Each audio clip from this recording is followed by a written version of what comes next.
Last వచ్చేసరికి ఏంటంటే ఇప్పుడు మీకు క్లౌడ్లో మీకు వచ్చేసరికి AWS ఉంటుంది, అజూర్ ఉంటుంది, దాంతోపాటు మీకు GCP కూడా ఉంటుంది. సో AWS అయినా అజూర్ అయినా నేర్చుకోండి. GCP అది అంత ఎక్కువగా యూజ్ చేయకపోయినప్పటికీ కూడా ఈ రెండు అయితే మోస్ట్ పాపులర్ ఉన్నాయి కాబట్టి ఇవైతే యూజ్ చేసుకోండి.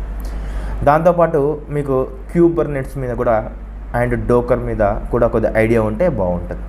ఓకే, సో ఇది మీకు అంతా ఒక ఫ్లో అర్థమైంది కదా. ఫ్రంట్ ఎండ్కి ఏం కావాలి, front end technology something HTML కానీ CSS కానీ జావాస్క్రిప్ట్ కానీ దాని ఫ్రేమ్ వర్క్స్.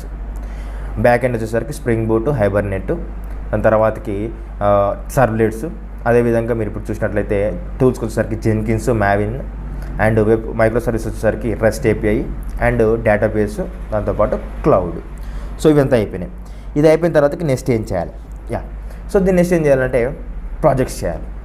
సో ఒక